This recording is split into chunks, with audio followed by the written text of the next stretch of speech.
Hello everyone. ഞാൻ ശ്രദ്ധിച്ച ഒരു കാര്യത്തിനെക്കുറിച്ച് സംസാരിക്കുകയാണ് ഞാൻ വന്നത്. എനിക്ക് പെർഫ്യൂംസ് ഒക്കെ ഇഷ്ടമാണ്.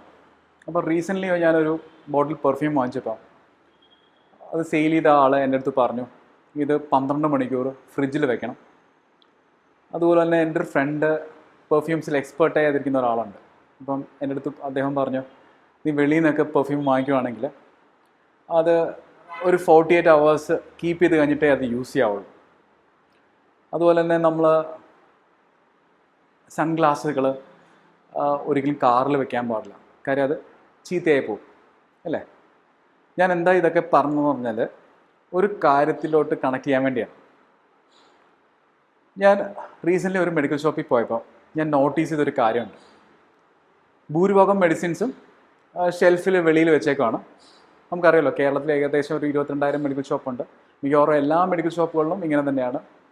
നമുക്ക് എന്താണ്, റൂം ടെമ്പറേച്ചറിലാണ് മിക്കവാറും മെഡിസിൻസും കാര്യങ്ങളൊക്കെ കീപ്പ് ചെയ്തിരിക്കുന്നത്. ചില മെഡിസിൻസ് മാത്രം, സ്പെഷ്യൽ മെഡിസിൻസ് മാത്രം ഫ്രിഡ്ജിലോട്ട് കീപ്പ് ചെയ്തിട്ടുണ്ട് അല്ലേ.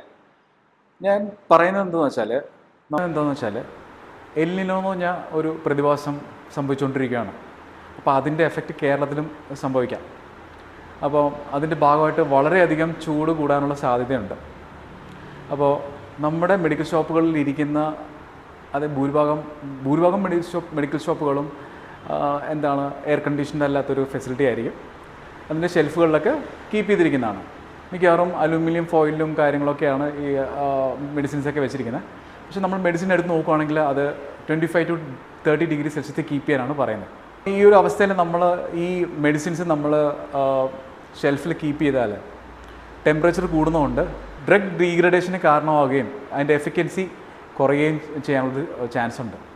അപ്പോൾ അങ്ങനെ ഒരു സിറ്റുവേഷൻ വളരെ ഇമ്പോർട്ടൻ്റ് ആയ കാര്യമാണ്. കാരണം ഇത് നമ്മൾ മെഡിസിൻ വാങ്ങിക്കുന്ന രോഗികൾ അത് വാങ്ങിച്ചിട്ട് പ്രയോജനമില്ലാതായി പോയാലോ എന്നാണ് എൻ്റെ പോയിൻ്റ്. അപ്പോൾ ഇതിനെന്താണ് നമുക്കുള്ള സൊല്യൂഷൻ? ഞങ്ങൾ പവർ സപ്ലൈ ചെയ്യുന്ന ആൾക്കാരാണ്. അപ്പോൾ ഇതാണ് ഞങ്ങളുടെ പോയിൻ്റ്. അപ്പം നമ്മൾ മിക്കവാറും മെഡിക്കൽ ഷോപ്പിലുള്ള ആൾക്കാർക്കൊക്കെ ചോദിക്കുമ്പോൾ അവർ ഒരു ഹൈബ്രിഡ് സിസ്റ്റത്തിൻ്റെ കാര്യം അന്വേഷിക്കുമ്പോഴത്തേക്ക് അതൊരു എക്സ്പെൻസീവ് ആയിട്ടുള്ള സൊല്യൂഷൻ ആയതുകൊണ്ടും കാര്യങ്ങളൊക്കെ കൊണ്ട് ചിലപ്പോൾ അവർ അത് വേണ്ടാന്ന് വെക്കാനുള്ള ചാൻസ് ഉണ്ട്. പക്ഷേ ഞാൻ എന്താ പറയുന്നത് വെച്ചാൽ, കാര്യം സാധാരണ ഒരു മെഡിക്കൽ ഷോപ്പിൽ AC ഇല്ലെങ്കിൽ ഹൈബ്രിഡ് സിസ്റ്റം, ലിഥിയം ബാറ്ററി എന്നുള്ള കാര്യങ്ങളൊക്കെ വെക്കുമ്പോഴത്തേക്ക് ഒത്തിരി എക്സ്പെൻസ് ആവാനുള്ള ഒരു ചാൻസ് ഉള്ളത് കൊണ്ടാണ് ഭൂരിഭാഗം ആൾക്കാർ അത് കൺസിഡർ ചെയ്യാത്തത്. എന്നാൽ ഇതിനൊരു സൊല്യൂഷനുണ്ട്. എന്താണെന്ന് വെച്ചാൽ, നമ്മൾ ഹൈബ്രിഡ് സിസ്റ്റം വിത്ത് ലിഥിയം ബാറ്ററി യൂസ് ചെയ്യുകയാണെങ്കിൽ ടോട്ടൽ ഓണർഷിപ്പ് കോസ്റ്റ് കുറയ്ക്കാനും പറ്റും.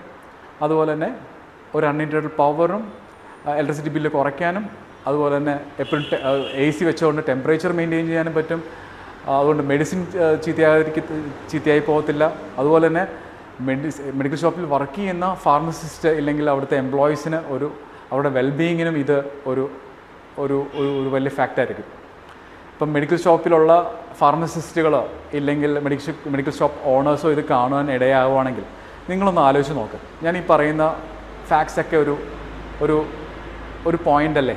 കാര്യം മെഡിസിൻ്റെ എഫിക്കസി ഇല്ലെങ്കിൽ ഡ്രഗ് ഡീഗ്രഡേഷൻ എന്ന് പറഞ്ഞാൽ ഒരു വലിയ സംഭവമാണ് അല്ലേ.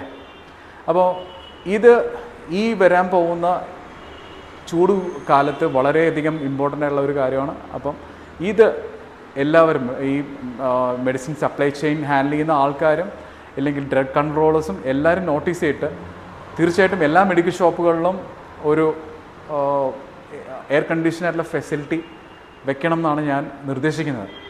അപ്പോൾ ഭൂരിഭാഗം സ്ഥലങ്ങളിലും ഈ പറഞ്ഞ പോലെ ഇത് അഫോർഡ് ചെയ്യുന്നത്, കാര്യം ഒരു ലിഥിയം ബാറ്ററി ഇല്ലെങ്കിൽ ഹൈബ്രിഡ് ഇൻവെർട്ടർ ഇല്ലെങ്കിൽ AC ഒക്കെ വെക്കുമ്പോഴത്തേക്ക് ഒത്തിരി എക്സ്പെൻസ് ആവുന്നതുകൊണ്ടിട്ടാണ് പല ആൾക്കാരും അത് കൺസിഡർ ചെയ്യാത്തത്. പക്ഷേ നമ്മുടെ കയ്യിലൊരു സൊല്യൂഷനുണ്ട്. അതായത് 2 വർഷം മുമ്പ് ഞാൻ അതിനെക്കുറിച്ച് വീഡിയോ ചെയ്തിട്ടുണ്ട്. നമ്മൾ ഒരു ഹൈബ്രിഡ് സിസ്റ്റം വിത്ത് BLDC AC ഉപയോഗിക്കുകയാണെങ്കിൽ നമുക്ക് എന്താണ്, ചെറിയൊരു കപ്പാസിറ്റി ഇൻവെർട്ടർ തന്നെ കൂടുതൽ AC വർക്ക് ചെയ്യിക്കാൻ പറ്റും. അതായത് ഒരു 3 കിലോവാട്ട് ഇൻവെർട്ടറിനകത്ത് നമുക്ക് 1.5 ടണ്ണിൻ്റെ 3 AC വരെയും വർക്ക് ചെയ്യിക്കാൻ പറ്റും. അപ്പോൾ അത് നോക്കുകയാണെങ്കിൽ ടോട്ടൽ കോസ്റ്റും കുറഞ്ഞ് നിൽക്കും. നമുക്ക് എന്താണ്, മെഡിസിൻ്റെ കേസാണെങ്കിലും ഇല്ലെങ്കിൽ അവിടെയുള്ള ആൾക്കാരുടെ വെൽബീയിങ് ആണെങ്കിലും എല്ലാം ബെറ്ററായി വരും. അപ്പോൾ ഇതാണ് എൻ്റെ പോയിൻ്റ്. ഇപ്പോൾ ഈ ഒരു മെസ്സേജ് ഈ മെഡിസിൻ സപ്ലൈ ചെയിനിലുള്ള എല്ലാ ആൾക്കാരും ഷെയർ ചെയ്യുമെന്ന് ഞാൻ പ്രതീക്ഷിക്കുന്നു. പ്രത്യേകിച്ചും ഡ്രഗ് കൺട്രോളർ ഇല്ല അതുപോലുള്ള ആൾക്കാരും ഇതിനെക്കുറിച്ച് മനസ്സിലാക്കി ഇതിനു വേണ്ടി ഉള്ള നിർദ്ദേശം കൊടുക്കുമെന്നുള്ള കാര്യങ്ങൾ ഞാൻ പ്രതീക്ഷിക്കുകയാണ്. കാര്യം നമ്മൾ കേരളത്തിൽ സംബന്ധിച്ചിടത്തോളം നമ്മൾ എനർജിയുടെ ക്രൈസിസ് ഹ്യൂജായിട്ട് വരുന്നുണ്ട്. പ്രത്യേകിച്ചും ഈ ചൂടുള്ള സമയത്ത് നമുക്ക് പവർ കട്ട്സും കാര്യങ്ങളൊക്കെ വരാനുള്ള ചാൻസ് വളരെയധികം കൂടുതലാണ്. അതിന് ഒരു എഫക്റ്റീവായിട്ടുള്ള സൊല്യൂഷനാണ് ഒരു ഹൈബ്രിഡ് സിസ്റ്റം വിത്ത് BLDC AC. ഇപ്പോൾ നമുക്ക് ഓൾമോസ്റ്റ് ഒരു 4000 രൂപ വരെ ബില്ലുള്ള സ്ഥലത്ത് ഒരു 3 കിലോ വാട്ടിൻ്റെ സിസ്റ്റം വെച്ചാൽ മതിയോ. 4000-ന് മുകളിൽ ബില്ല് ഉണ്ടെങ്കിൽ ഒരു 5 കിലോ വാട്ട് സിസ്റ്റം വെക്കുകയാണെങ്കിൽ നമുക്ക് ഒരു 1.5 ടൺ AC വരെ നമുക്ക് ഇതിനകത്ത് കണക്ട് ചെയ്യാം.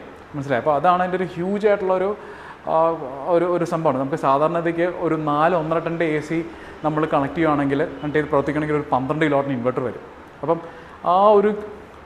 അതായത് ഒരു BLDC AC വിത്ത് ഹൈബ്രിഡ് സിസ്റ്റം വെക്കുകയാണെങ്കിൽ ടോട്ടൽ ഓണർഷിപ്പ് കോസ്റ്റ് കുറഞ്ഞിരിക്കും. അപ്പോൾ ഇതാണ് എനിക്ക് നിങ്ങളടുത്ത് എല്ലായിടത്തും പറയാനുള്ളത്. അപ്പോൾ ഈ ഇൻഫർമേഷൻ എല്ലായിടത്തും ഷെയർ ചെയ്യുക. നമുക്ക് ഈ വരുന്ന ചൂടുകാലത്ത് എഫക്റ്റീവായിട്ട് നമുക്ക് ഹാൻഡിൽ ചെയ്യാം. Thank you so much for watching.